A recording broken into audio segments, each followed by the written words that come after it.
Check, check. Okay.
Okay, gonna get started soon.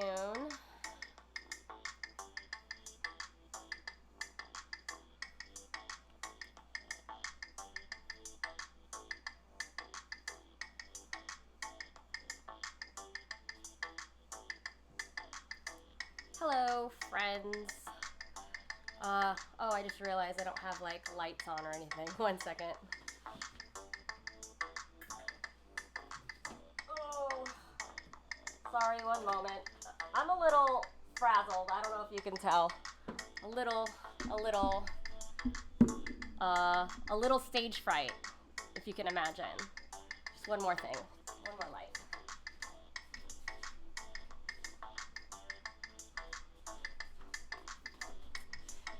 So I've been doing these streams for, I don't know, since the beginning of quarantine, and I haven't been nervous this whole time, but today is an exception.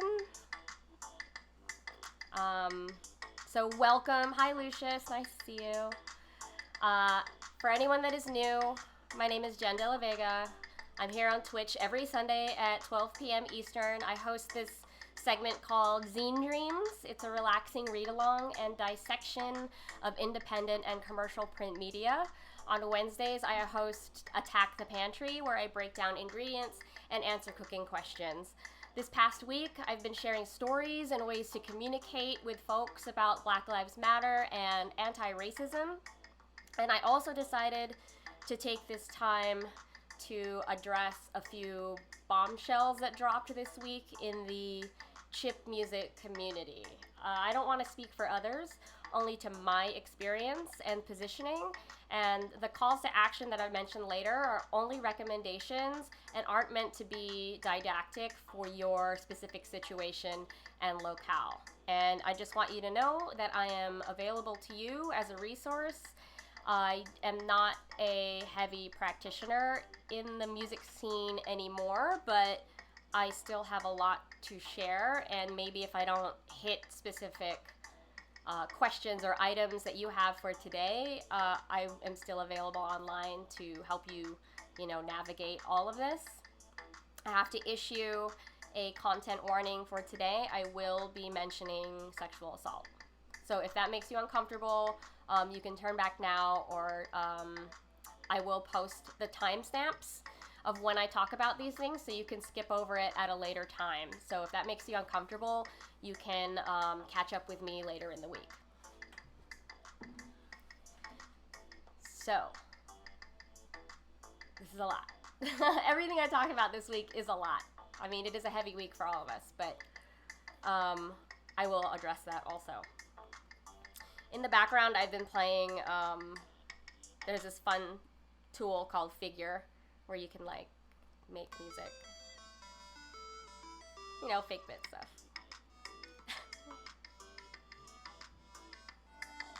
It's great.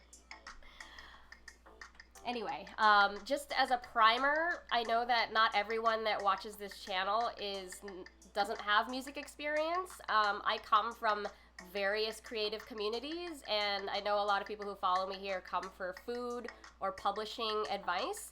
But music is also something that's a huge part of my life. I grew up playing the piano and the flute, and I was in the marching band.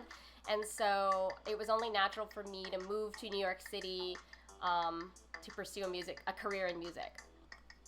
So starting at the beginning, what is chip music? You've never heard of it before. It is original music made with the sound chips of archaic video game systems. It sounds blippy bloopy. You probably have heard it mainstream, sampled in music. And it's not to be confused with music from video games, because that has already been composed. It's not being sampled. It's not being repurposed from something that's already been recorded. It's using the actual sound chip in the hardware to make new music and new sounds. Although the opposite has been happening a lot lately. A lot of chip musicians have been increasingly creating soundtracks for new video games. So it can be difficult to discern between them, but just know that the definition of chip music is original music made with these archaic systems. A lot of themes you'll notice in the community are nostalgia, retrofuturism, cyberpunk, repurposing hardware, and creating within limitations. That is probably the most fun about the community of making music and enjoying it. I also liken it to being on Chopped, the TV show. For me, as a chef, having just four ingredients to work with, or 4 sound channels in this case to work with, is it sounds difficult at first, but then you start to understand how scales work, how rhythm works, and there's a lot you can do with a little, and that's really beautiful. And most of the music in chip is danceable, but I am partial to the slower post-rock vein of things. That is what makes the community so vibrant. Chip music isn't technically a genre in itself because it can span genres. Mostly when we're talking about it, we're talking about the technology and the method. You're using the sound palettes and chips of the Nintendo gaming system. Game Boys are most common right now. Famicom, Commodore, Sega, with programs. So you're using the hardware of these things with programs like LSDJ, Piggy Tracker, Nanoloop, and Korg DS10. There are a lot more, but those are the ones I am most familiar with. This practice differs from circuit bending, which is taking apart and manipulating the actual hardware and fiddling with it. If you've ever seen a Furby's voice box get repurposed, that is circuit bending. Okay.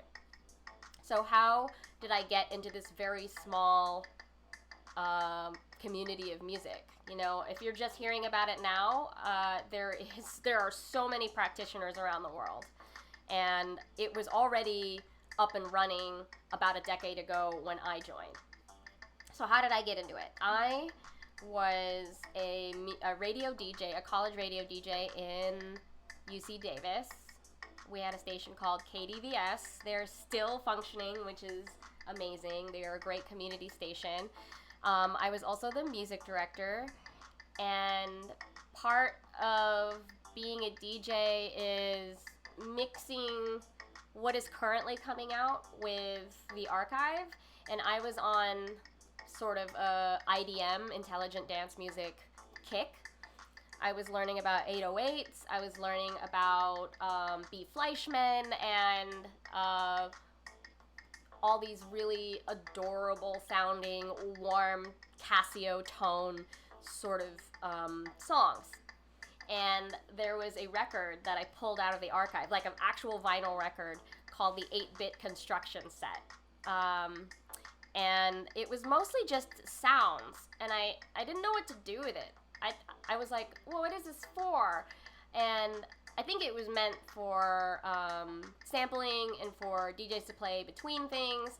But then I also stumbled upon the VGA mixtape number 8, I think. I think it was number 8. But VGM mixtape was a CD that had like Japanese artists like Ayanami and someone named Null Sleep. You might know who that is if you love chip music. Yes, I agree, Martin. College radio is the best radio. Good morning to you.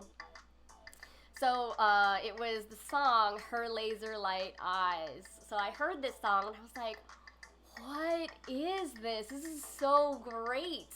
Like, it reminds me of when, I was playing video games with my brother when we first got the NES from my uncle, the priest. I remember he held the box vertically with his hand and was like, you know what's in here? And we were like, what? So there is, a lot of nostalgia attached to this sort of music, but it can stand on its own as a song and as a practice. So that was my first introduction to chip. I didn't really dive into it much more because the internet wasn't as robust as it is now. We had MySpace, and so I started following Null Sleep on MySpace, at least. And when I was a music director and working in college radio, it was really inspiring to see other people around me starting record labels. And so I also started a record label. It was called Mushpot, and we focused on mostly California indie pop bands. And through MySpace, I started to discover more of the IDM electronic genre of things. The first band that I signed that was in this vein was called Chairs in the Arno, which I still have lots of these CDs. If you're interested in a copy, I will happily mail you one if you Venmo me. But it was really gentle indie pop with a little bit of chip. Like a tiny flavor of it. It wasn't full blown like it is in sort of the New York scene, but that was the first band that I got to work with, and successfully built, a marketing campaign for them when I moved to New York. So after college, I moved to New York to pursue publicity. So I worked in radio stations, and then I wanted to work at the agency that was sending music to radio stations. So all these college radio stations around the country get their music from various places. They get them directly from the bands that are local, from record labels they have relationships with, and PR agencies that curate, across different genres and locales. So the company that I came to work for was called Fanatic, and they were really small. Their office was in 29th Street and 7th Avenue in the Fashion District. And I wore a power suit and had a briefcase, and the girl that was interviewing me for the internship was hungover and wearing a metal a metal t-shirt, and was like, ooh, you are overdressed. And I was like, yeah, oh my god. So I was trying really hard. And so working during the day at this agency meant calling radio stations, sending them CDs in the mail, and trying to promote them so that they showed up on the charts. And lots of radio stations are still structured this way, but have now switched to a digital distribution platform. And so at night, I would be working on this record label and scouring MySpace for people who were playing shows that I could go to, or putting out the music, or who weren't signed yet, you know? Like, I was trying to build my roster, and we were doing okay. My bands were going to South by Southwest and playing CMJ, and I felt like we were having a good momentum and a good working relationship, separating my label from my workplace. And then this is where it gets a little strange. Hi everybody for joining the chat. Thank you for watching. So a lot of my Chip friends who are new don't actually know this story. This is how I got into chip music. I discovered an artist named Laram Lab on MySpace. We talked about him putting out a record. He sent me a demo. It was killer. It was really killer.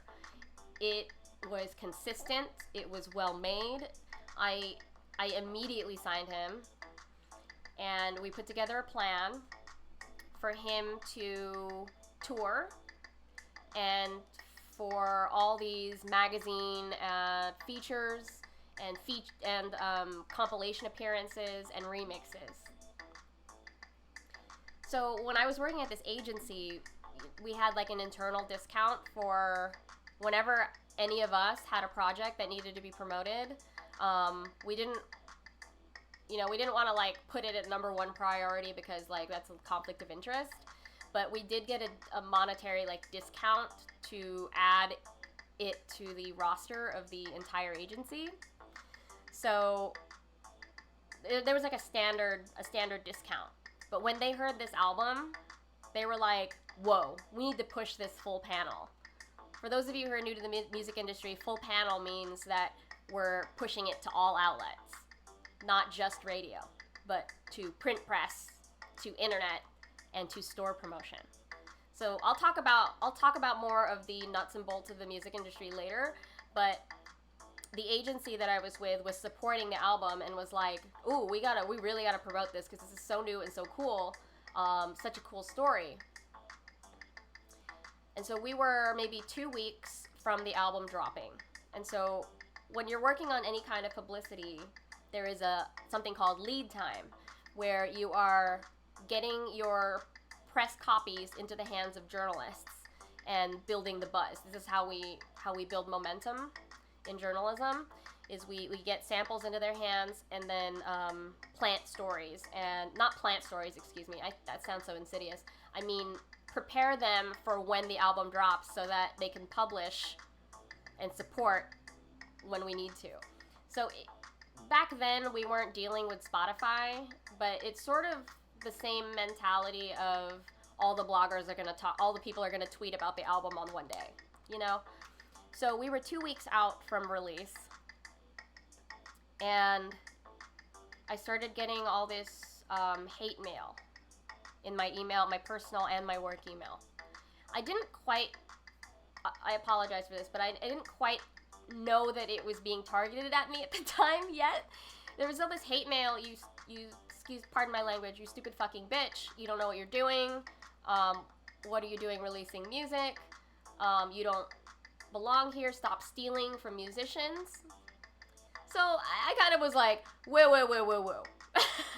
Whoa, what is this? So I was getting barraged with hate mail from a lot of Europeans. So I didn't have a lot of European friends then. I do now, but I was sort of like taken aback, like, why are these people hating on me? And it took a moment when Josh Davis, BitShifter, emailed me with like a couple paragraphs of, you know, coherent, like, don't know who you are, but this is happening, look at this forum post. So I looked on this French forum, I think it was Poe, P-O-E, I don't remember which forum it was. It's all summed up in an article on allmusic.com. If you search for Laram Lab on AllMusic, you're going to find the whole story of this. So I read the thread, and there were people saying, oh my God, this person is marketing this album. And the album that he gave me, the demo he gave me, was tracks, a compilation stolen from 4 different demo scene artists. So demo scene is very different from, it's a nesting of different genres, but demo scene was very close to chip music. And I didn't know what to say, so I read the whole forum post, and I was like, oh my God, no wonder these people are so angry with me, but also I had no idea. And so I called the artist. His name was Brandon Herod. And I said, is this true? And it sounded like he'd been waiting for me to catch it. He just like let it out and was like, yes, it's true. And I freaked out on him, of course. And my perspective on it is, yes, you should not have stolen these tracks from these people. But you know what? If you had come to me on MySpace and said, hi, I'm a DJ, or I'm a curator, or I want to illuminate these people from this other community, that would have been totally fine. That would have had a place in the music industry, for sure. But he straight up stole these tracks from a community of people. And I immediately pulled the album from distribution, like it was about to hit stores. I pulled the album from promotion. We issued a statement on my website that is no longer up. I drafted a legal settlement to give me back all the money he got for an advance. It was thousands of dollars. We started to reach out to press and pull the album. CMJ posted a profile on what was happening.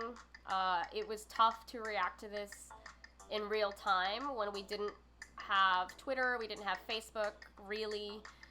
It was all through email and through publishing opinions on journalistic websites. So it was a really hard time for me. It sort of ruined my music career at the time. I had all this momentum. I was maybe 23, 24, and I had carved a really wonderful space in New York City and in my life to amplify music that hadn't been heard yet. And so he paid my settlement, we stopped speaking, and the people stopped, the people from the message board stopped sending me hate mail, thank goodness. I had a little bit of a back and forth with Josh Davis. Yeah, it was a nightmare. It totally was a nightmare. I had a back and forth with Josh Davis, who is in charge of 8-Bit Peoples, and he was like, I'm really sorry you got caught up in this. You seem like you have a good head on your shoulders. Thanks for listening. I still, got a little bit of animosity from people, like, what is this clueless girl doing here trying to put out music? I wish I still had the energy to put out music. I did try a couple more times after that, with Cheese and Beer, but this is sort of why I'm doing this stream. It's because the various communities associated with chip music have collapsed multiple times over the decade that I've been here. And I think that if I tell you my story and the ways that it had fallen apart, we can try to rebuild it better together. Yeah, Dan, could you imagine that also happened today? Jesus, yeah. It is harder to get away with plagiarism these days because everything is Googleable. But I'm afraid that, yeah, I got tied up in a really terrible case of it back then. But, I hate that had an effect on my life. I hate that even though he paid me a settlement, it made my day job really uncomfortable. They were like, well, we can't trust your taste anymore. This is sort of where monetarily it also broke me, even though they paid me a settlement. It wasn't enough for me to lose my job, and the label wasn't really paying for itself yet. And so we tried to do PR independently from that. And my poor roommates, were working super hard on it, and we just couldn't make it sustainable. And this is when I looked to food to cope. This is when I started hosting grilled cheese days on Sundays and started doing pop-ups and started doing competitions. I left my job eventually to go to and drop out of culinary school. And this breaking moment with Larum Lab is what propelled me into food, which I'm partially grateful for, but a little saddened that maybe I should have pursued it a little harder. I burned out at an early age, and I wish I didn't. So that was my rough introduction to the New York chip music scene. It was an email from Josh Davis in the middle of all of this hate mail. So if you want to read that whole story, you can go to allmusic.com and search for Larum Lab. It's the word, excuse me, Balmoral backwards. I have no ill feelings toward Brandon now, but I just wish that he had come to me in the beginning with honesty, because good taste, good curation skills are still really important in the music industry, and wanting to amplify an unheard music genre is noble, but the way he went about it was completely wrong. Absolutely wrong. Excuse me. I have really bad allergies right now.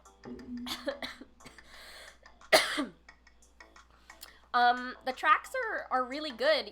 It was Dub Mood. Can you imagine, now that I know who Dub Mood is, like, that is the last person you want to steal music from. He's an angry person.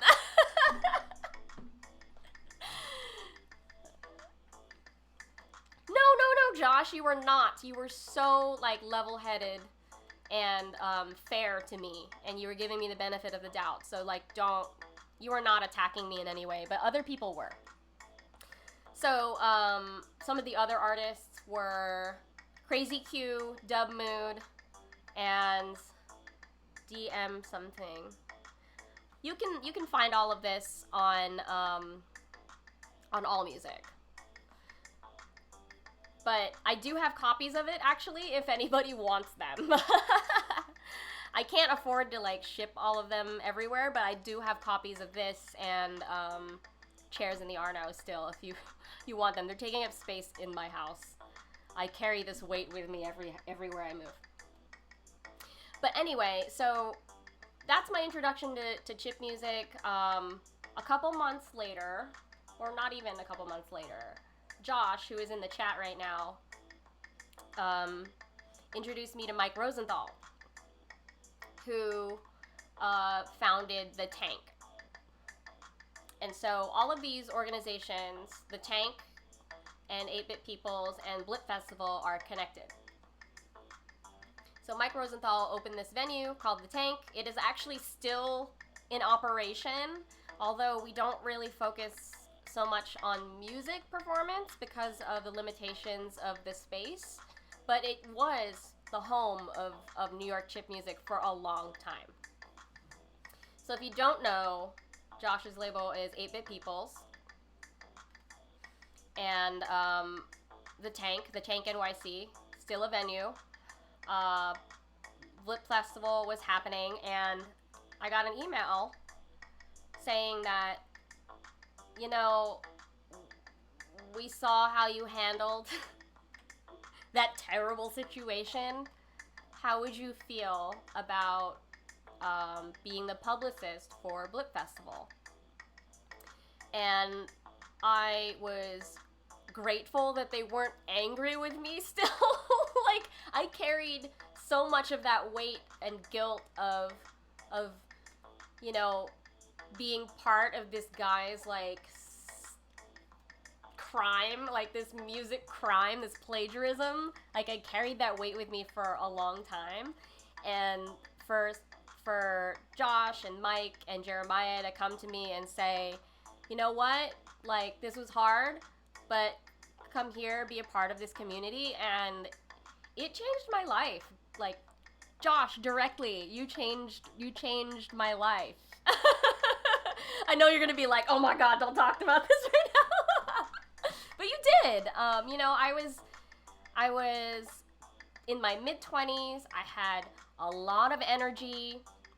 I was a music database in my mind. I had a lot of outside resources that I could bring in to amplify chip music, and that is what I brought to Blip Festival. I was very, very proud of the work that we did, making it better every year, bringing in more people internationally every year, increasing new audiences that were experiencing this new kind of music. I understand that there is this tension between capitalism and trying to have an independent voice. Like, these events, they cost money, and with that, doing the press rounds and making sure that the information is accurate, that is going out, it's not being just copied and pasted, it's a tough dance. And I had to field those conversations on behalf of Blip Festival. You know, like, no, it's not just Mario at a rave. My god. We can try to stop people from publishing these sorts of lines, but in the name of growth, I feel like it was a net positive. Like, I totally understand how complicated that is, and we can control how much we want to accept sponsorship or accept, like, relationships with brand sponsors or instruments and things like that. But that is how the current music industry works, and yes, it needs to be upended and changed. But yeah, I recognize that tension, and we had to navigate that all the time. And so there's all this work that we were doing, promoting chip music and producing events. In the middle of it, you know, it's really easy to get caught up as a producer and be like, maybe I can be a musician too. And so I started a band with Paul Owens from Two Player Productions. He is now at Double Fine in San Francisco, and he made the documentary Reformat the Planet. If you've never seen Reformat the Planet, I implore you to check it out. And if you don't have a copy, I actually have a few of the DVDs still, so I'm happy to send those out. So yeah, Paul and I started a band, and we were testing out going on tour and feeling out venues for, you know, are these venues ready? Are these communities ready to receive chip music? Like, various other bands have been touring this whole time, but I wanted to see if there was a job in this, a job in tour management, or a job in being a booking agent. So I was still learning about this stuff. And, you know, life gets in the way, and I was pursuing my cooking career also parallel to all this music stuff. And Blip Festival decided to take a break. I say break because you never know, you know. Blip Festival decided to take a break, and at that moment is when Dustin, Christoph, and I started to talk about putting Love Level together. Yeah. Everybody watch Reformat the Planet. Yes, you can buy all that stuff from me. I will make links for it later, just to pay for shipping. I don't really need money from it, but I just want to get rid of it, seriously. So when Blip Festival stopped happening, we know that we wanted another gathering for chip music in New York. Like, we were struggling to put on Pulse Wave. Oh, so in this time, I keep forgetting, in this time, while this was happening, Peter Swim was the curator for Pulse Wave, and I took over because I was internal at the tank and was actively, like, researching people and bringing the lineups together. And so I became part of the Pulse Wave team, and it was, you know, some of the best shows of my life. I love it. Hi, everybody. Wow, there are so many of you in here. So many of you have played Pulse Wave. I miss you all. All right, yeah, my first Pulse Wave was actually for my birthday. For those of you who know me personally, I celebrate birth month. I celebrate all of April. So I made that Pulse Wave the lineup that I've always dreamed of. So it was like Albino Ghost Monkey, Balloon, who came? Julian came from out of town, and then I forgot who's the third person. I'm the worst. I don't remember my own lineup. Anyway, oh, Adam changed your life. Wonderful. I'm so glad to hear that. Anyway, so Pulse Wave is happening, Blip Festival is happening, and then Blip Festival decided to stop or take a break. I'm being optimistic by saying take a break. I don't want to put pressure on anyone. But me, Dustin, and Christoph decided to pursue Low Level, which was going to be a different reimagining of Blip Festival. We wanted to increase the presence of independent games and emphasize more of a retro future theme, which meant that we were departing from chip music. It's not necessarily all chip music, but we were trying to add more synthetic tones and voices and to the lineup. So that brings us to kind of what happened this week.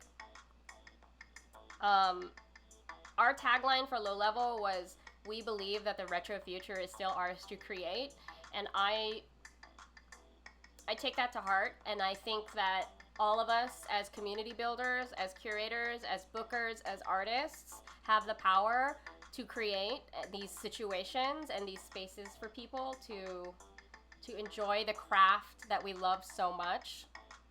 And I think we need to be, as a whole, I think the community has always been very protective of the genre and of the hardware and of the music, but I think it's now time to shift our focus to caring for the people behind all of it. And we can get into the nitty-gritty about it, but sorry, this is gonna get a little difficult. Again, content warning. If you are uncomfortable with discussing sexual assault, you can stop this stream. I will post timestamps later at another time so that you can skip around it. But this brings me to what happened this week. It happened at my own event.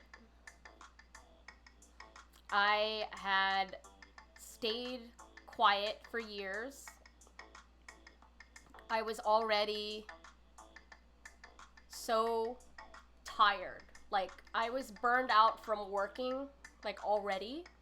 But I was already so tired of existing as the only woman of color around the complicit power of the white men around me. I often justified it to myself. It wasn't that bad. It wasn't that bad, you know? And that's how toxic the community is. I think we all need to sit with that for a second. I was in a position of authority. I was in a leadership position, and somebody violated me, and I myself did nothing afterward for a long time. I really have to thank, we've never met, is it Penn Purdue, who had a really explosive thread this past week about James York / Cheap Shot.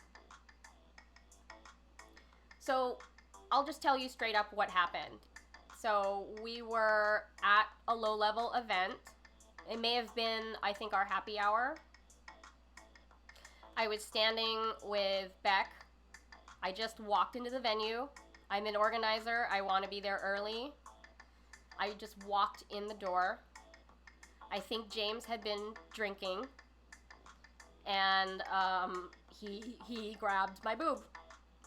He groped me at my own event. And Beck and I immediately were like, "What the hell are you doing?" You know, I slapped his hand, pushed him away, and he sort of laughed and like walked away to go do other things. In the moment, I just thought, "Gah, stupid foreigner." that was my first reaction. And because I was caught up in producing the event and caring about other people, that I didn't think for a moment to take care of myself. And I didn't think to take care of my mental state or consider what that meant in the bigger picture of things. So he touched me without permission, and it wasn't cool. And thank you to everyone who has been speaking out this week about him and about his inappropriate behavior, because if you hadn't said all that stuff, I wouldn't have felt safe enough to say it out loud right now.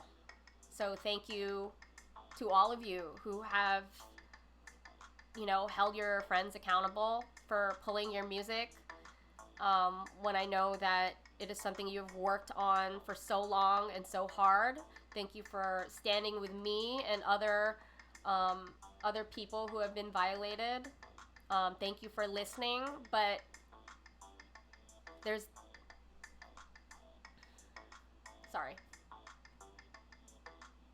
as victims, we turn it over in our heads a lot of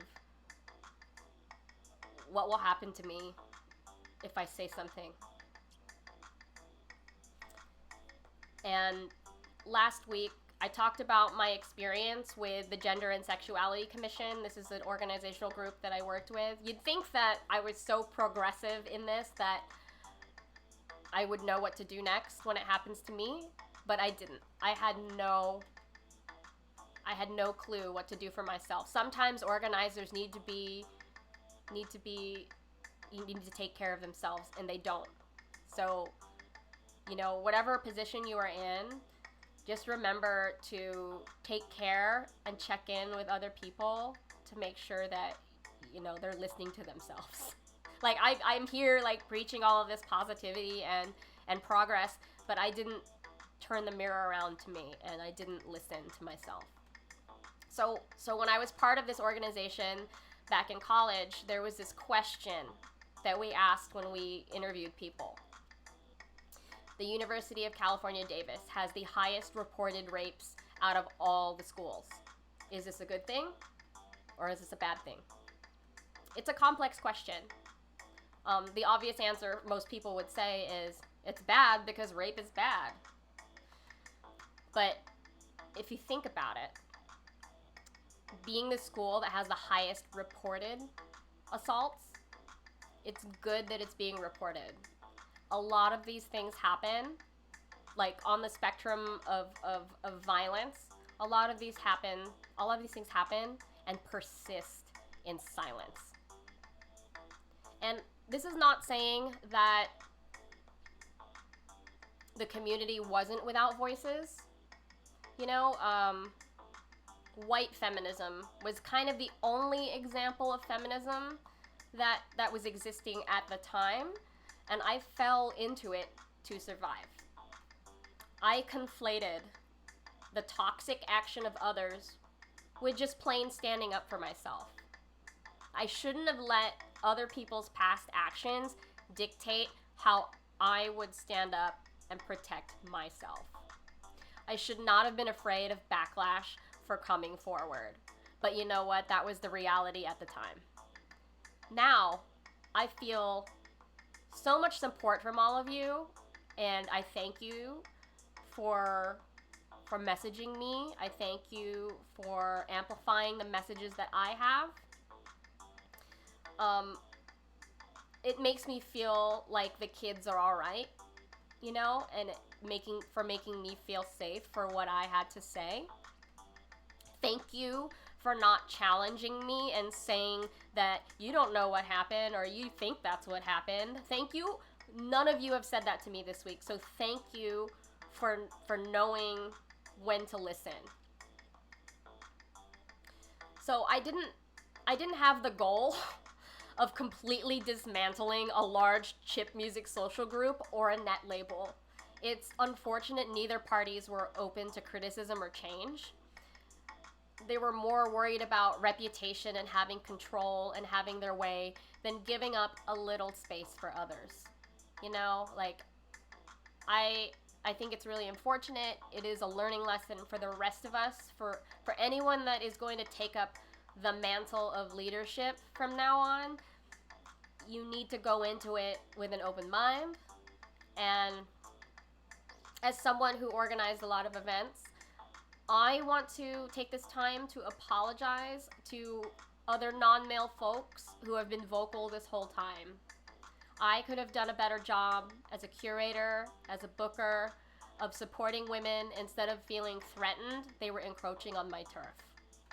My proximity to white leadership got me that experience and placed me in a position of authority.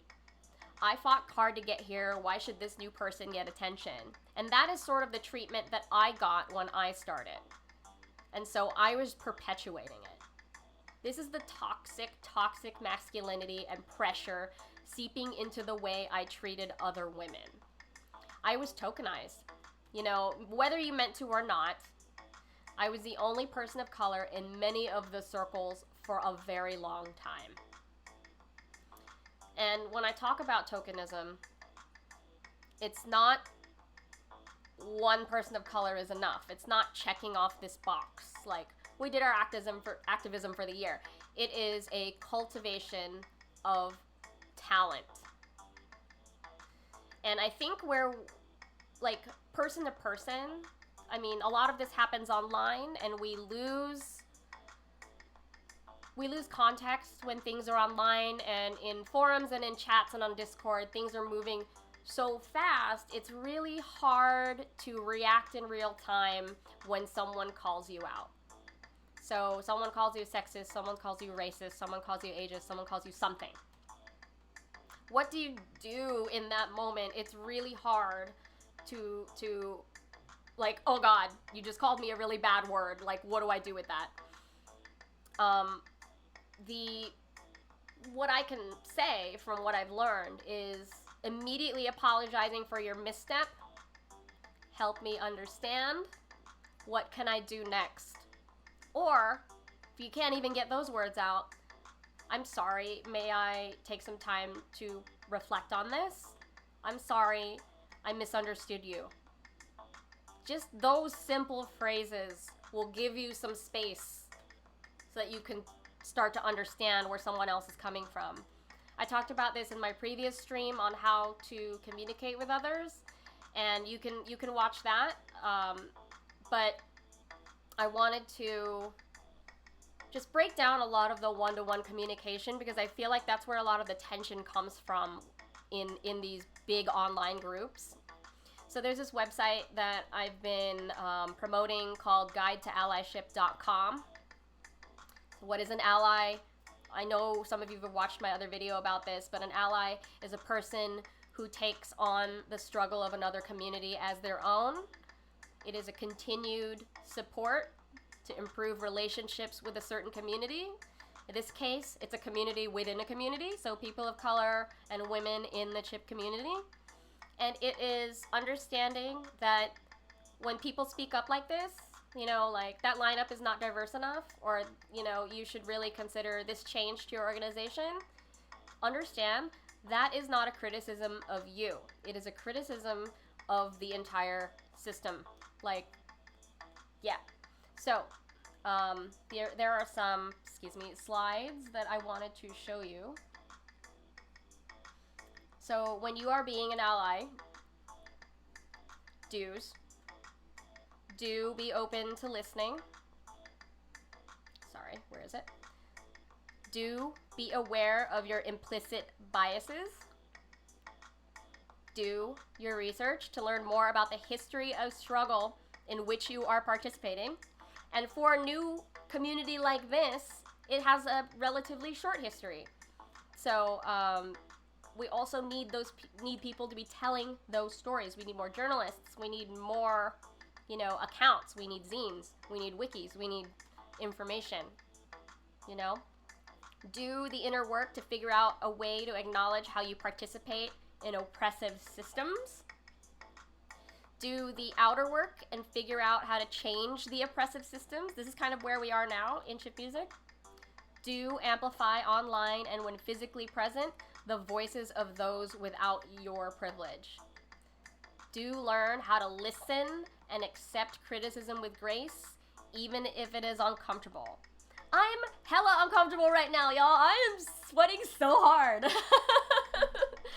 But it's important, rather than get the last word on a comment thread or to flame somebody, take a moment and just read what's happening, listen, and maybe you might learn something. I'm not here to teach you how to be online, y'all. I don't want to. I don't want this to be my job. But it's happening, because changes aren't happening. So don't. This is in general allyship. This is for Black communities, this is for chip communities, this is for people of color communities, this is for anything. Do not expect to be taught or shown. I am doing this right now because I feel like this is one thing I can do in the world. Take it upon yourself to use the tools around you to learn and answer your questions. Do not participate for the gold medal in the Oppression Olympics. That's funny. You don't need to compare how your struggle is just as bad. Yes, bad things happen to white people too. Yes, but but you need to understand the current conversation and act with grace. Act for the better of all of us. It's not a contest. It's just like in The Good Place. You're not acting for your just desserts. You just act to be a good person. Do not behave as though you know best. I think the best way to approach anything in life, this is my personal philosophy, is that I am always learning. When people call me a master chef, I always go, oh, no. I am a lifelong student of cooking. And just the same in music. You don't know everything. You don't know all the bands. You don't know all the methods. You don't know all the tools. Be always learning, always open to learning new perspectives. And there are people out there who collectively know so much. So if you're just open to all of that information, you're going to learn so much more, everybody. Gosh. Do not take credit for the labor of those who are marginalized and did the work before you stepped into the picture. Like, hello, I am now the loudest, most newest activist in the whole place, while other people have been doing the work. Like, for example, Emmy Spicer has been vocal this entire time about all of this oppressive stuff, and only now have we started to listen, and that's unfortunate, and I thank Emmy for being vigilant and vocal and continuing to be a pillar and a great example in that regard. And do not assume that every member of an underinvested group feels oppressed. So, don't do this, mom thing of, oh, you must be so oppressed. That is, take it easy. You're gonna have passion for this, if you decide to, be more active in this way, offer your help and be supportive, but, don't, you must be oppressed. How can I help you? Don't, that's not the way to do it. Okay. So that all of that is outlined on guide-to-allyship.com. And I know we had this really funny misunderstanding yesterday. Nigel tweeted yesterday, "Why should I care about chip music when the world is burning?" And Emily Feder and I sort of dogpiled him a little unfairly. I apologize to Nigel for that. But Nigel didn't know about all of this assault stuff and didn't know that there was more going on than just a community collapsing. You know, why should I care about what's happening in chip music when the whole world is burning? This is a lesson in intersectionality. Like, some of you may have seen that thread where I explain it, but intersectionality is is here. It's a framework. It's here to fill in the blanks that white feminism leaves. So, you know, in the 70s, when all these feminist movements were happening, it was written and practiced by white women and didn't understand and didn't highlight the oppression of women of color or people of color or even LGBT people of color. So there's complexity in the way that these problems arise. The wonderful thing is that you don't have to choose between fighting for multiple oppressions. You can fight for both. You know, when you do fight and speak up about anything, do consider what it means to the people you are talking to and to the people next to you. It might not apply to everyone. Consider the complexity of being non-white, non-male, and that includes our non-binary and trans friends. I personally can do much better to not misgender people accidentally and to do the research, do the due diligence of understanding their voice and place in the world and what they can contribute to the community. So a lot of you are wondering, like, okay, we've dismantled this system. How do we rebuild? How do we build better spaces, online and physically? So this is not, you know, a prescriptive model, but let me show you at least a piece of it from Low Level. So on our website, we have a quick version and a long version of our code of conduct. When you step into our space, this is what you are agreeing to. I'm going to read it to you. Our event is dedicated to providing a harassment-free experience for everyone, regardless of gender, identity, age, sexual orientation, disability, physical appearance, body size, race, or religion, or lack thereof. We do not tolerate harassment of event participants in any form. Event participants violating these rules may be removed from the event without a refund at the discretion of the organizers. You'd think there'd be no one to complain about this, but there were people who complained about this. Can you imagine? You shouldn't have to worry about it if you respect people around you. And it hurts us to have to even write things like this. But it is a safeguard for us legally. If you are running a space and you don't have something like this in place, you don't have it in writing, what the actions and consequences are, people can sue you for kicking them out, removing them, calling security, all that stuff. So this is a safeguard as an organizer, so that it's all laid out there for the public to see. Like, you know this, and you can refer back to it. Like, you saw this. You did this. And so this is the long version.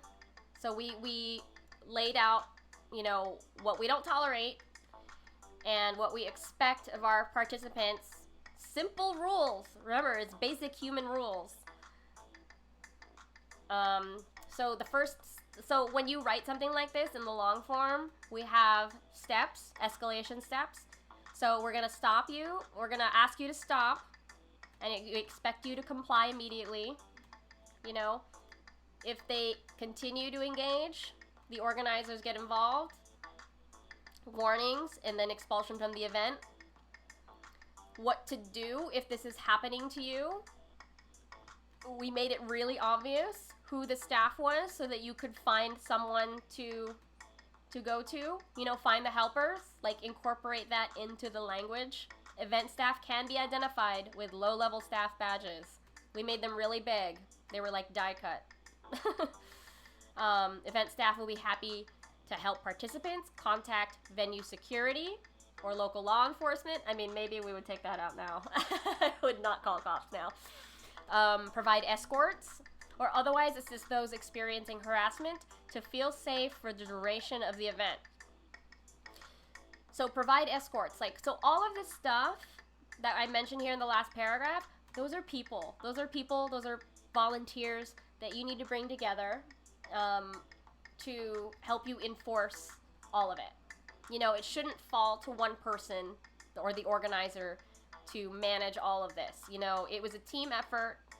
This code of conduct was written by committee, and it was not a judge bringing down a gavel. And we always looked at it as a document that could be changed. So I think that is one way to set the right tone for how you build new communities, build new events, is setting a mission statement, code of conduct. Those are two different things. So a mission statement, so Low Level has a manifesto that Dustin Long wrote. You can read it on the Low Level website. And code of conduct is a different document. But having these pieces will give you tent poles. I hate using that word, I'm sorry, startup language.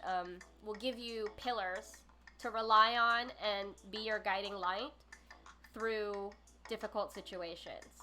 You know, think about the kinds of trouble that you may encounter, like every single possible type of trouble you may have at an event, and make sure that you're protecting yourselves and the community with documentation.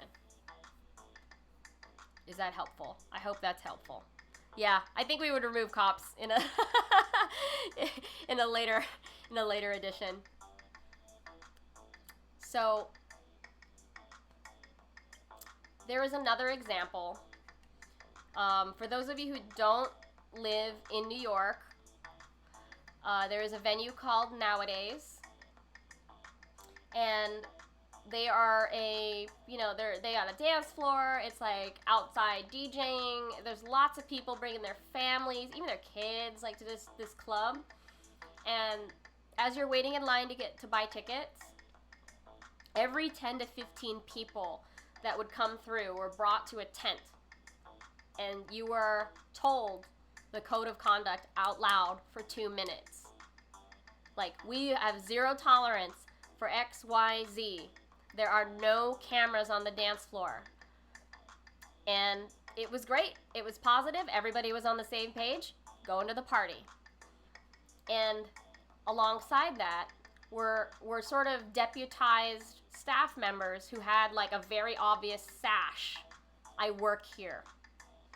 Who, you know, as simple as it is, like people were checking their phones on the dance floor. They would, out of respect for people's privacy and for dancing like an idiot, would tap people respectfully and be like, sorry, no dance floors, and they would point, sorry, no cell phones, and they would point to the sign. And in the same way, you can enforce, you know, these worse sort of things that are happening in the venue. Like, pardon me, is there a conflict here? Excuse me, this person is saying this happened. Is that true? You know, remain as calm and as patient as possible. The moment you lose it is when you lose control of the situation. And so when trying to moderate a difficult situation, you know, breathe. If they're yelling, take it, like it's fine. But as long as they comply, wonderful. But if they don't comply, you know, have a plan for escalation, you can hire an outside security group or have volunteers who are physically bigger to stand by and be aware of any potential conflict. But Nowadays is a great example of this. Baby Castles also is a venue in New York that has a code of conduct that is always a work in progress. We've had to rely on it multiple times for Pulsewave. And this is something that I wish that in the moment I sort of knew how to handle.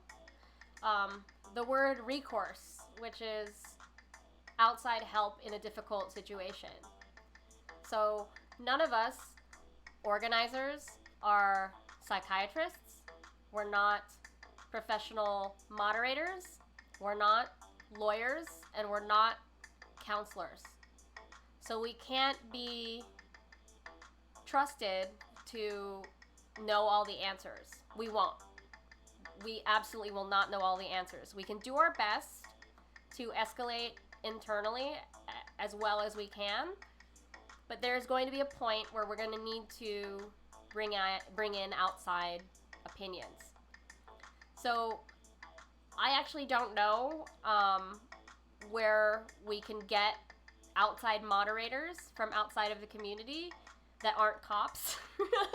So if you have resources about that, I think that is a great learning point for me and for us to think about, you know, after someone has been banned, after someone has been, eviscerated online, like, what will it take for that person to be rehabilitated and eventually down the line accepted back into the community?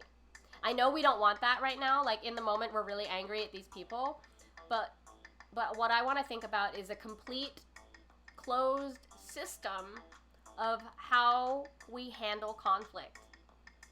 So this bad thing happens.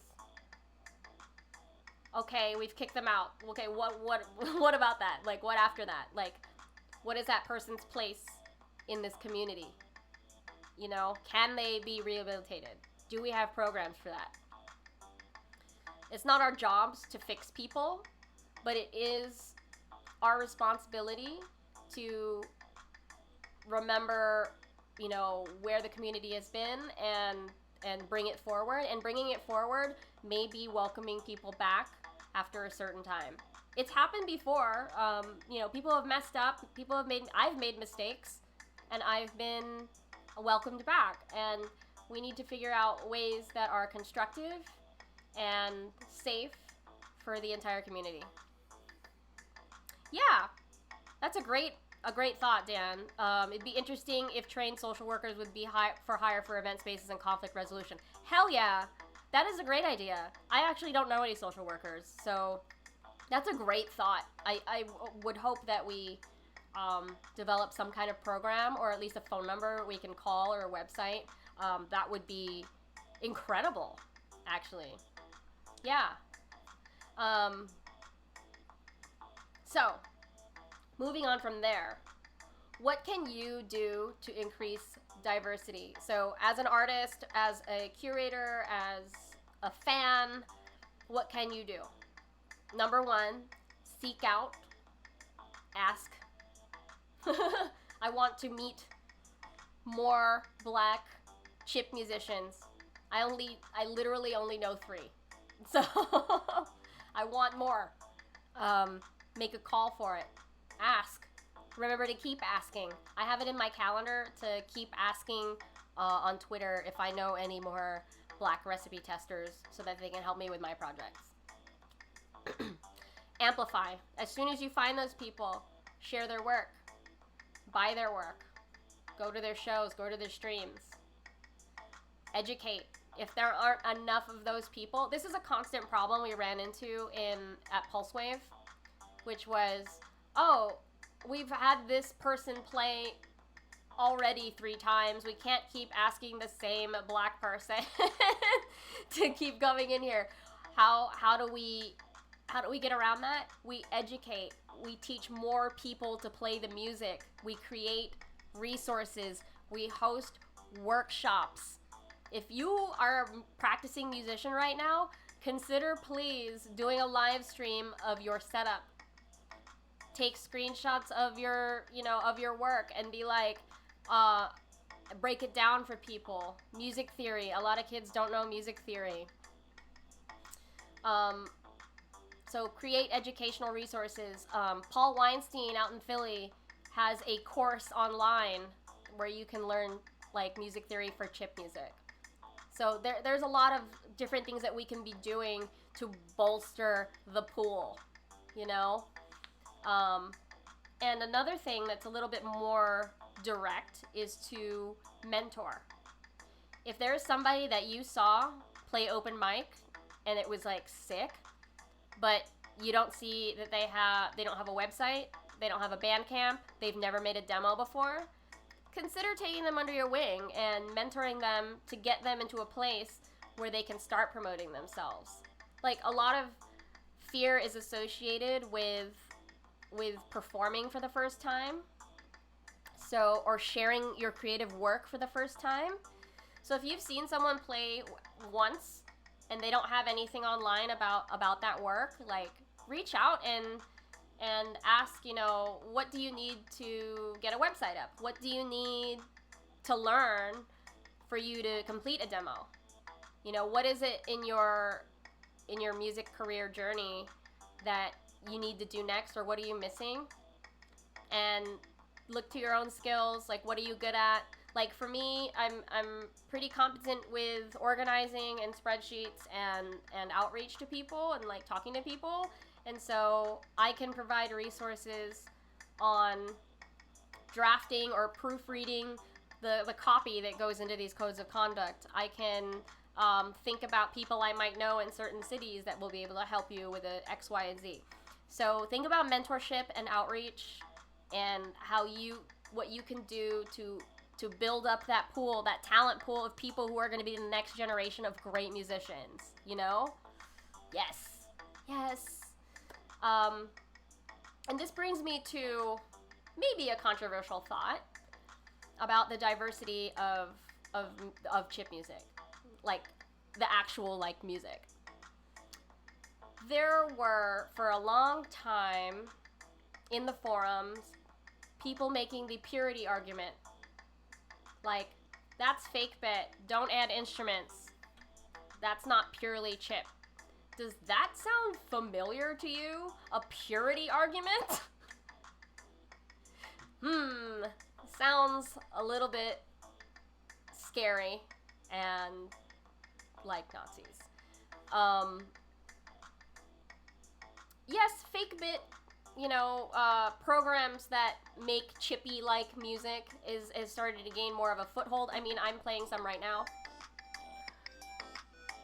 I think it has a place in the community. There is, a history of chip music, of not incorporating instruments.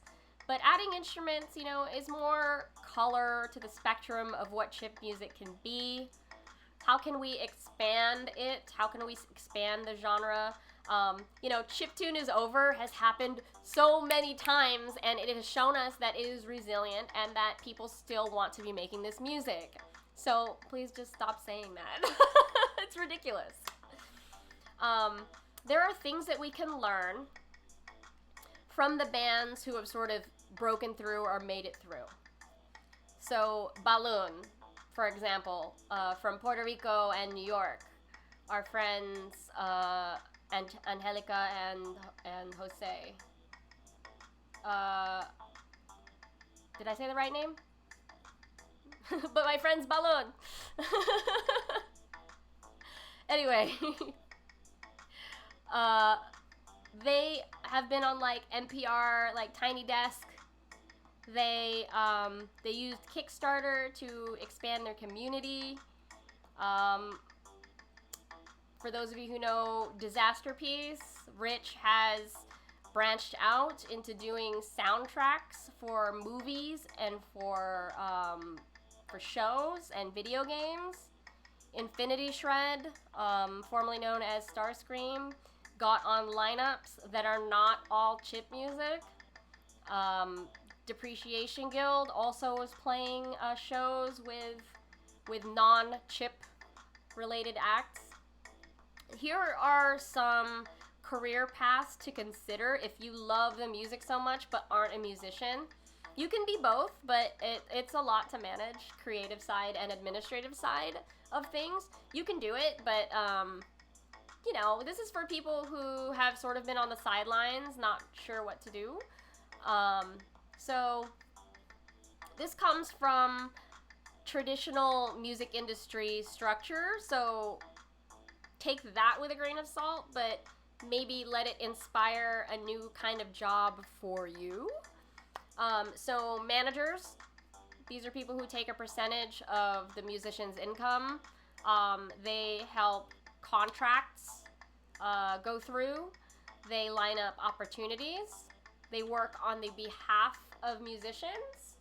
So opportunities means introducing you to record people, to distribution people, to finding your PR people, to looking at sort of your local landscape. Where can you be performing that's not at a concert? You know, is the parks department hosting an event? Is like blah blah blah. Like, so managers keep an eye on your financials and making sure that you are taken care of, and that you don't have to make these arguments with other people, you know, you're interfacing with. You don't have to make those kinds of arguments for yourself. Like, you have a manager to be your guard dog for you.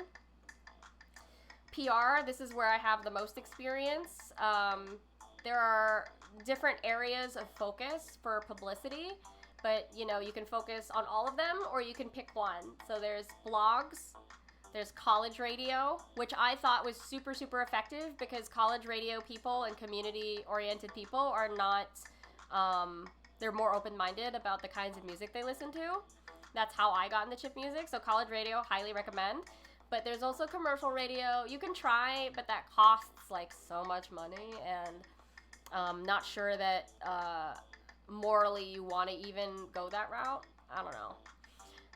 But it's there if you want to. There's also internet publicity, so getting things onto Spotify playlists, onto Hype Machine, promoting to blogs, and generally getting things into print. Print still exists. Print is not dead. Getting features and interviews and album reviews. Those are things that you can be doing to work toward publicity in music. There's also distribution. So there's only a few places we can look to get our music out onto the Spotifys and the iTunes, you know, all out there. Like, they're not perfect, and I don't love them. So if somebody wants to start a new distribution company for just chip music, that would be amazing. You know, getting it into digital stores, tracking digital sales, making sure that it can be distributed worldwide because it varies by country, making sure that musicians are getting a decent cut. Because right now on Spotify, I think I made like $60 in a year after being on Spotify for like 5 years, and we made like 19 cents in the first year. It was like so sad. So we need to shake up distribution and digital sales. Places like Bandcamp are doing a pretty great job of doing the no fee Friday, but I think we need a better system of support for getting our stuff into the stores, but not taxing the musicians so much. There's also being a booking agent. So getting bands on lineups, negotiating the fees, making sure that they get all the things they need on their rider when they arrive. Booking agents. Those are the people who are constantly in touch with venues around the country to make sure that the band is reaching the right audiences, will sell enough tickets, and would be side by side with bands that make sense. So this is a concept that applies to both, like it applies to a lot of marketing in general. It's called a competitor analysis. It's looking at the bands that are similar to yours and looking at their audience to see, you know, how receptive they would be, how much are they selling? So what is our potential for selling tickets or merch or whatever it is? So in another example is, if I want to write a cookbook about Filipino food, what Filipino cookbooks have come before this, so that I can look at how they performed in the past, so that I can plan for the future. Sound right? Yeah, cool. There's also being a tour manager. You can make sure that the agreements that were put in place by other people are upheld, coordinating logistics of each show before you get there. Tour managers are important. They make sure that bands get stay fed and stay within budget. They have clean socks, or not. On the venue side, you can make opportunities for new bands. You can dedicate a night to a new genre. You can have open mic nights. You can host workshops during the day when the bar is closed. Label side, you could consider a career in A&R, which is talent scouting. I mean, there's a lot of label roles, like supply chain, which is, I think, something Josh knows a lot about. There is copy editing. There is design. Visuals are so important. There's licensing sync. I don't know if you know what this is. This is more on the commercial side of things. But there are a few people who have been successful with it. There are good people out there doing commercial licensing sync. That means getting music onto TV, movies, and commercials. It's really murky water, but there are a few people that I know from my radio days who are trustworthy voices. Jesse Novak, who you might know as Tugboat, did all of the music for BoJack Horseman, as well as Tuca and Birdie. And I mentioned earlier, Rich Vreeland, Disaster Piece, did the soundtrack to It Follows and Under the Silver Lake. So how do you break into that? There are agencies that do licensing sync. There are agents who are associated with that stuff. But I think in the spirit of DIY, it is meeting and knowing people who practice that kind of media. So that means reaching outside of the chip community and maybe finding filmmakers that you really like, people who are writing comedy sketches that you really like. If you want to see your music in the movies, make some friends with some filmmakers and start small. Do some shorts, practice making music for 10 seconds, for 20 seconds, for a minute, and for like 30 minutes. And that will exercise your brain for writing custom music for people.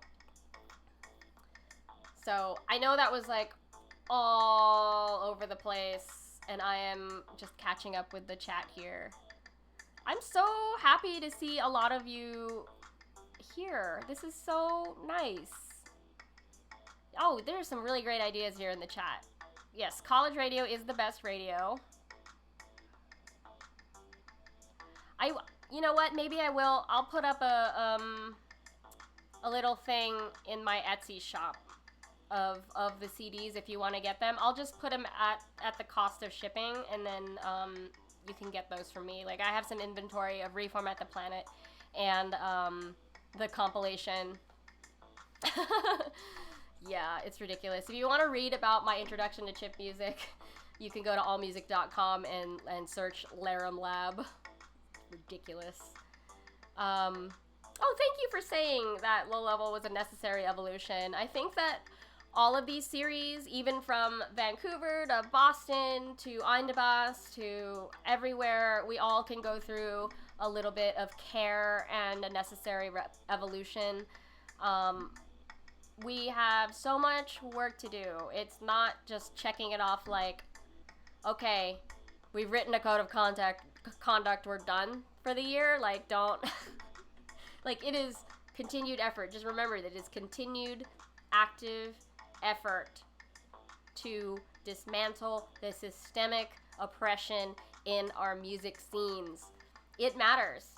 Like, the little changes that we make will radiate, and they're going to support the future practitioners of chip music. And that's super important so we have more things to listen to in the future. I look forward to a healthy community and to wonderful music that we all can celebrate. Right? Oh, let's see. Monotony 8-Bit says, first time I went to New York was for the last blip. And I remember when y'all did the Pulse Wave open mic the night before. That was my first real experience in the chip scene. That is so wonderful. That was also my first open mic that I played. That was crazy. Yeah, Low Level brought a lot of relevant subcultures at the time together beyond chip. Yeah. I'm not here to congratulate, our team, but we are proud of the work that we did. You guys are so welcome. I'm so glad that you were here, and, I am not the paragon of conduct. Like, I am not the highest zenith of all of this. I can be an example, and I can apologize to people that I've wronged, and I can do better. And that is my pledge to you. And I hope that a lot of you can make that same promise to the community, to look out for each other, to speak up when you see something that isn't right. And I know people will lose their tempers, and it will be difficult, but know that when you do fight for something that's right, it is worth it, and it's okay to take a break and walk away for a second. But I think that the people here now that are watching are worth it. You're worth the trouble, and you are some of my closest friends and collaborators, and I value you and your opinions so much. So if you have questions or thoughts about anything I've said, or have advice for moving forward or improving it, I'm totally listening. So I'm gonna change my screen back. Does anyone have any immediate questions right now? If you don't, that's okay. I am still available on Twitter, via email, via Instagram. I'd love to hear your thoughts about how we can move it forward. I probably will not take much of an active role in chip music right now because I'm focusing on a food career, but I'm here as a resource and as someone you can talk to if something happens. Just, remember to help bear the weight of what other people are going through. Just stop and listen. Try to understand where people are coming from. And you will have a hard time with changing minds and making progress. But remember, a little bit of progress is progress. And when you zoom out a year from now, we will have made strides. So thank you for watching and listening to me and letting me have this space. I am grateful to know you and to be able to provide something right now, something positive and something optimistic. So I hope to see you in the future when all this quarantine is lifted. Please keep sharing your music with me. Please keep creating. You all inspire me, and I hope you have a good rest of your Sunday. All right? Yeah. Wonderful. Bye, everybody.